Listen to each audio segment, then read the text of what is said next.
لو مش متابع حصل إيه في ألمانيا آخر 24 ساعة، فتعالَ أقول لك أهم 4 أخبار مهمين جدًا حصلوا النهارده في ألمانيا. أول خبر معانا وألمانيا شكلها مش عاجبها الأرض، قررت تبُص للفضاء والسما شوية. الحكومة الألمانية بتدرس دلوقتي إنشاء قاعدة إطلاق صواريخ خاصة بيها، بتستخدمها بقى يا مولانا لإطلاق أقمار صناعية عسكرية بدل ما تفضل معتمدة بالشكل الحالي على دول وشركات تانية. وده مش مشروع صغير خالص، لأن الخطط الألمانية الأوسع بتتكلم عن إضافة حوالي 1200 قمر صناعي عسكري خلال السنوات الجاية. وإنفاق عشرات المليارات على قدرات ألمانيا في الفضاء. الفكرة طبعًا مرتبطة بالأمن والدفاع، خصوصًا بعد اللي داير في أوروبا والحرب في أوكرانيا وزيادة اعتماد الجيوش على الأقمار الصناعية في الاتصالات والمراقبة. الخبر التاني للأسف مش لطيف خالص، عدد الأطفال المعرضين للخطر في ألمانيا وصل لرقم قياسي جديد.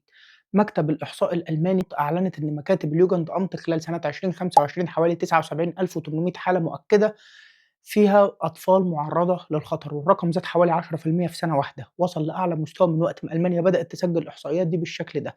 الأصعب بقى إن حوالي 58% من الحالات كان فيها إهمال، وفي نسبة كبيرة جدًا من الحالات كان مصدر الخطر الأب أو الأم نفسهم. الرقم في حد ذاته مقلق جدًا، خصوصًا إن العدد أكتر من الضعف تقريبًا مقارنة ببداية الإحصاءات سنة 2012. للأسف الشديد بقى 65% من الإحصائية دي لأطفال أسر أجانب ومنهم عرب. الخبر التالت، الشرطة أخلت منطقة في بافاريا بسبب جسم غريب على قضبان القطار، وفي الآخر القصة طلعت غير اللي الكل كان متوقعه. الشرطة لقت جسم مشبوه على قضبان السكة الحديد. الموضوع اتاخد بجدية جدًا واتعمل إخلاء لبعض المباني القريبة. اتجاب روبوت متخصص عشان يتعامل مع الجسم الغريب من غير ما حد يقرب منه. طبعًا أول حاجة الناس فكّرت فيها قنبلة، لكن بعد الفحص الشرطة أعلنت إن الجسم ما كانش فيه أي مواد متفجرة ولا أي حاجة. آخر خبر معانا بقى يا مولانا، لو كنت فاكر إن الصيف في ألمانيا خلص، فالشمس بتقول لك استنى عندك يا حلو. درجات الحرارة راجعة تعلى تاني من بكرة، وفي مناطق واسعة في ألمانيا الحرارة فيها هتعدي ال30 درجة.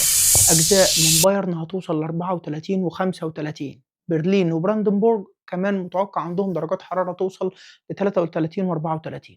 المشكلة الأكبر بقى يا مولانا بكرة مش الحر لوحده، مع الجفاف اللي حاصل أصلًا، خطر حرايق الغابات مرتفع جدًا في بعض الأماكن والمناطق، وده معناه إن سيجارة مرمية، نار صغيرة في مكان غلط ممكن تعمل مشكلة كبيرة جدًا.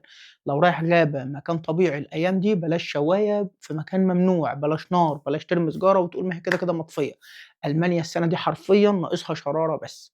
حاول ما تقفش في الشمس كتير بكرة بشكل مباشر بالذات في الأيام الجاية. وما تنسوش يا شباب شرب المَيّة وشرب السوايل كتير جدًا الأيام الجاية. وكده دي أهم الأخبار من ألمانيا النهارده. اكتب لي رأيك تحت في الكومنتات، أكمّل السلسلة دي والّا لأ؟